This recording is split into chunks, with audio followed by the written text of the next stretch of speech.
ಇದು ಕನ್ನಡ ವರ್ಣಮಾಲೆ. ಕನ್ನಡ ವರ್ಣಮಾಲೆಯಲ್ಲಿ ಎಷ್ಟು ಅಕ್ಷರ ಇದೆ ಗೊತ್ತಾ? ಎಣಿಸಿ ನೋಡೋಣ.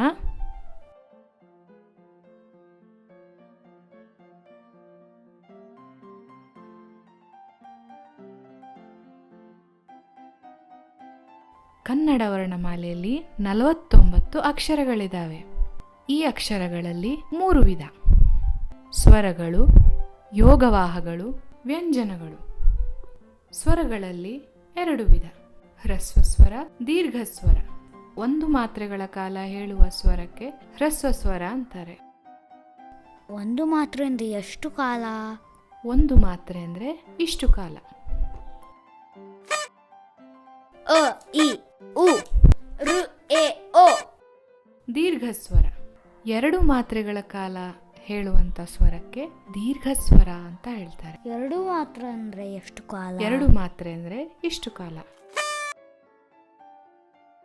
ಆ ಇ ಉ ಎ ಐ ಓ ಔ. ಅ ಆ ಇ ಈ ಉ ಋ ಎ ಐ ಓ ಓ ಔ.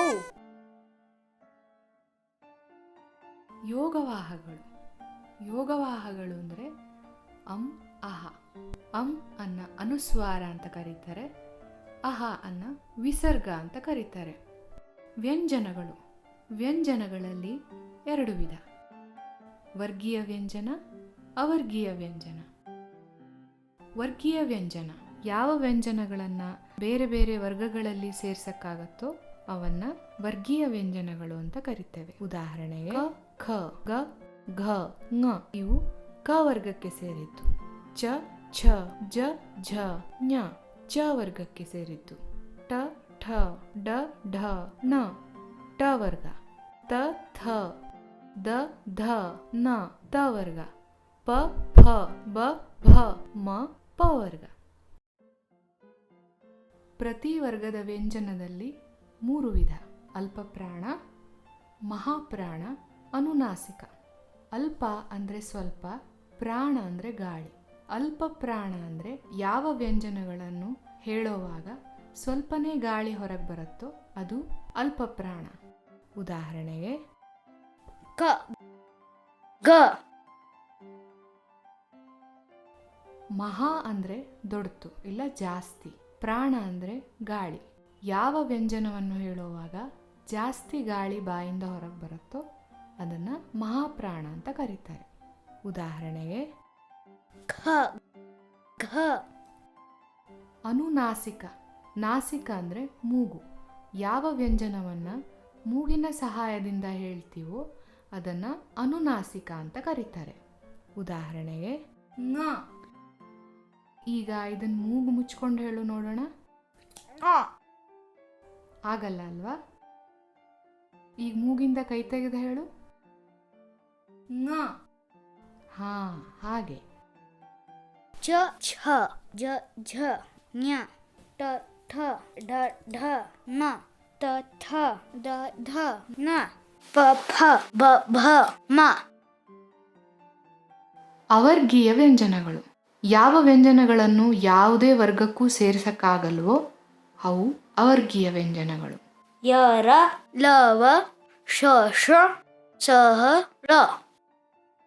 ಇದು ಕನ್ನಡ ವರ್ಣಮಾಲೆಯ ಬೇರೆ ಬೇರೆ ರೀತಿಯ ಅಕ್ಷರಗಳು. ಈಗ ನಾವೊಂದು ಹೊಸ ಜಾಗಕ್ಕೆ ಹೋಗಿ ಬರೋಣ. ಯಾವ ಜಾಗ? ವರ್ಣಮಾಲೆ ನಗರಕ್ಕೆ.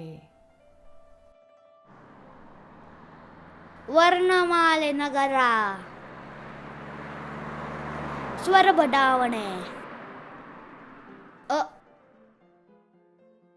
ಆ ಇ ಈ ಉ ಊ ಋ ಎ ಎ ಐ ಓ ಓ ಔ.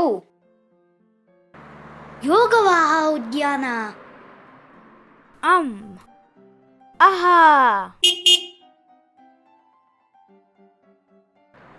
ವ್ಯಂಜನ ಬಡಾವಣೆ. ವರ್ಗೀಯ ವ್ಯಂಜನ ವಲಯ. ಕ ಖ ಗ ಘ ಞ ಚ ಅ ಜ ಝ ಞ ಟ ಠ ಡ ಢ ಣ ತ ಥ ದ ಧ ನ ಪ ಫ ಬ ಭ ಮ.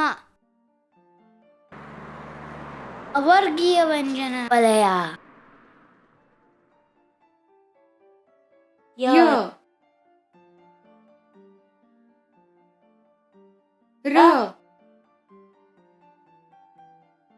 ಲ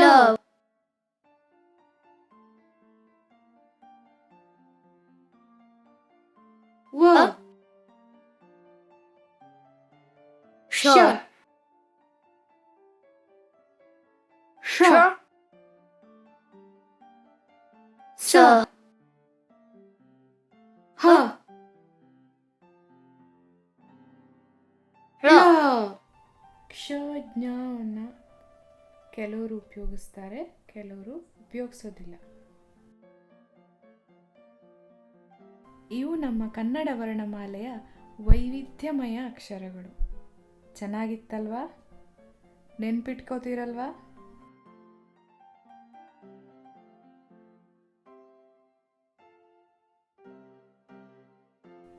ಮುಂದಿನ ವಿಡಿಯೋದಲ್ಲಿ ಮತ್ತೆ ಸಿಗೋಣ.